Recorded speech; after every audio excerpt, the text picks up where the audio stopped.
Վարչապետը ներկայացնելով կառավարության առաջիկա 5 տարիների ծրագիրը, որը նրա բնորոշմամբ կառուցված է իրական Հայաստանի եւ 4-րդ հանրապետության տեսլականի շուրջ, խոսեց ոչ միայն տնտեսական ու կառավարման խնդիրներից, այլև խաղաղության, անվտանգության, ինքնիշխանության եւ արտաքին քաղաքականության վերաբերյալ իր պատկերացումներից։ Եվ մեր անելիքը պետք է լինի այս հայրենիք պետությունը զարգացնելը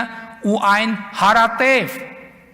սերնդեսերունդ փոխանցելը։ Փաշինյանը հայտարարեց, որ նոր սահմանադրության տեքստը կհրապարակվի առաջիկա ամիսներին եւ այն չի պարունակի հղում 1990-ի անկախության հռչակագրին։ Նրա խոսքով դա անհրաժեշտ է Ղարաբաղյան շարժման եւ հակամարտության տրամաբանությունից դուրս գալու եւ խաղաղության օրակարգը ինստիտուցիոնալացնելու համար։ Վարչապետի բնորոշմամբ նոր սահմանադրության օրակարգն այսպես ասած մաքուր հայաստանյան է։ Ադրբեջանի հետ խաղաղության գործընթացի համատեքստում Փաշինյանը խոսեց սահմանազատման գործընթացից, տարածաշրջանային հաղորդակցությունների կարեւորությունից, ինչպես նաեւ Հայաստանի ու Ադրբեջանի կողմից տարածքների վերադարձի պահանջների շուրջ խոսույթները դադարեցնելու անհրաժեշտությունից։ Մենք պետք է դադարենք Ադրբեջանում Հայաստան փնտրել, Ադրբեջանը պետք է դադարի Հայաստանում Ադրբեջան փնտրել։ Հայ-ռուսական հարաբերությունների համատեքստում Փաշինյանը շեշտեց, որ Հայաստանը պետք է ավելի մեծ պատասխանատվություն ստանձնի սեփական անվտանգության համար, միաժամանակ շարունակելով Ռուսաստանի հետ համագործակցությունը։ Անդրադառնալով երկաթուղու կոնցեսիոն կառավարմանը, կրկնեց, որ այն Հայաստանի սեփականությունն է եւ առաջարկեց կառավարման իրավունքը փոխանցել երկու երկրների համար ընդունելի երրորդ երկրի։ Խոսելով ռուսական տնտեսական սահմանափակումների մասին, դրանք կապեց ընդդիմադիր որոշ շրջանակների իշխանափոխության հասնելու գաղտնի պլանի հետ, պնդելով, որ տնտեսական ճնշումների միջոցով փորձում են սոցիալական ճգնաժամ եւ փողոցային պայքար հրահրել։ Նրա համոզմամբ այդ փորձը եւս տապալվելու է։ Որովհետև Հայաստանի ժողովուրդը իր պետականությունը, անկախությունը, ինքնիշխանությունը չի զիջի մաֆիային եւ Հայաստանի տնտեսությունն էլ կշարունակի իր դինամիկ զարգացումը։ Հետո նորից նշեց, որ սահմանափակումների նույնիսկ ամբողջական վերացման դեպքում Հայաստանը շարունակելու է տնտեսական դիվերսիֆիկացիայի քաղաքականությունը, նվազեցնելով մեկ ուղղությունից կախվածությունը։ Պատասխանելով ուժեղ Հայաստան խմբակցության падգամավոր Մարիան Նաղարամանյանի հապկի վերաբերյալ հարցին, հստակեցրեց, որ Հայաստանը կազմակերպությունում իր գործունեությունը չի ակտիվացնելու։ Չենք ակտիվացնելու եւ ես գիտեմ, որ հապկում քննարկումներ կան եւ կազմակերպությունում իդեպ կանոնադրությունը նախատեսում է նման բան, կարելի է երկրին հեռացնել կազմակերպությունից, ես շատ գոհ կլինեմ, եթե կազմակերպությունը որոշի Հայաստանի Հանրապետությանը հեռացնել հավաքական անվտանգության պայմանագրի կազմակերպությունից։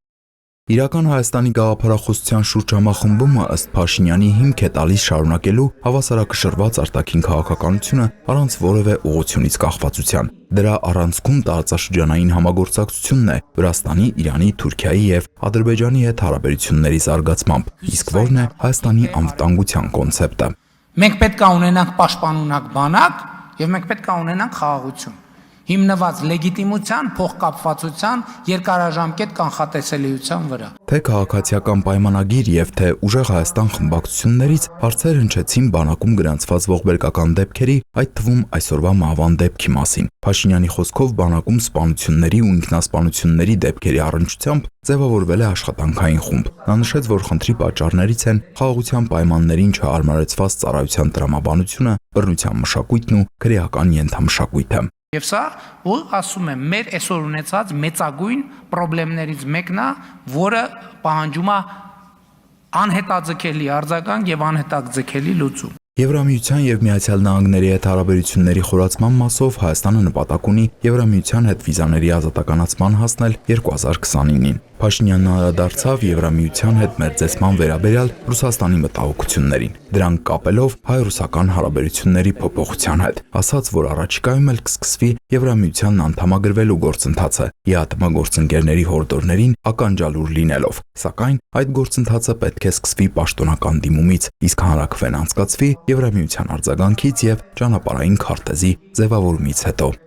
Մինչև դուք Եվրամիության ճամփան եք բռնել, անհեռանկար, մարդիկ վարկերի տակ ճկռած են։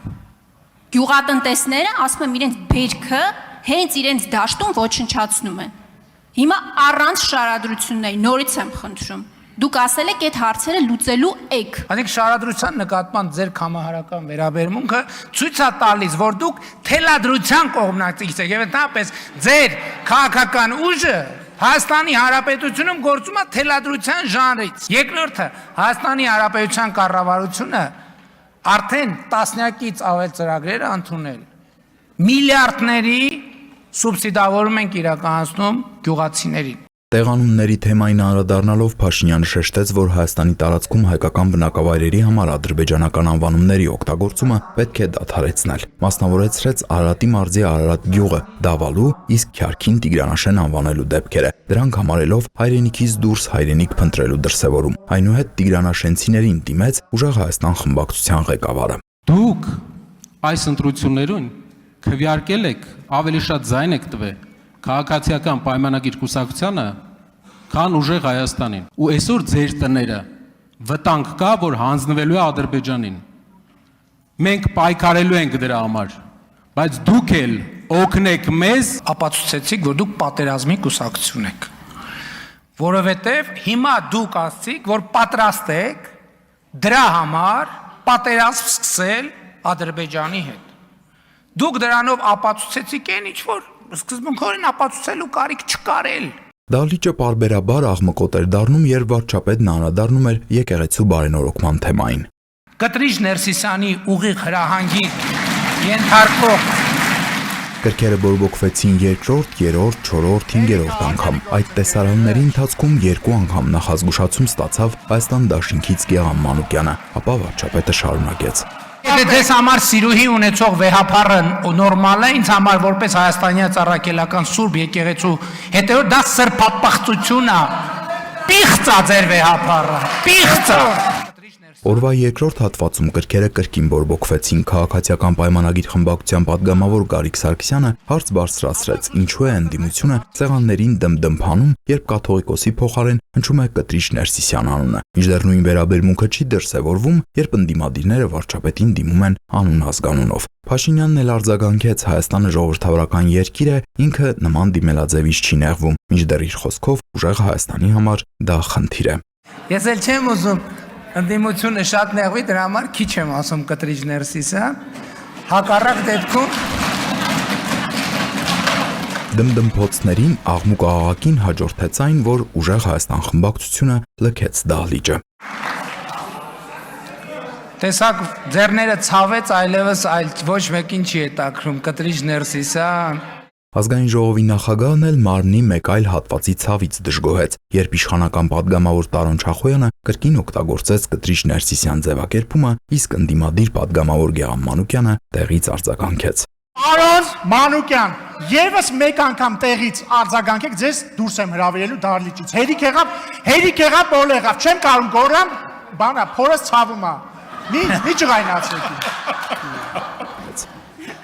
Հարց ու պատասխանից հետո սկսվեց մտքերի փոխանակության փուլը։ Ուժեղ Հայաստան խմբակցությունը նիստին չէր մասնակցում քաղաքացիական պայմանագիր եւ Հայաստան խմբակցություններից ելույթների համար գրանցվեց 31 падգամավոր։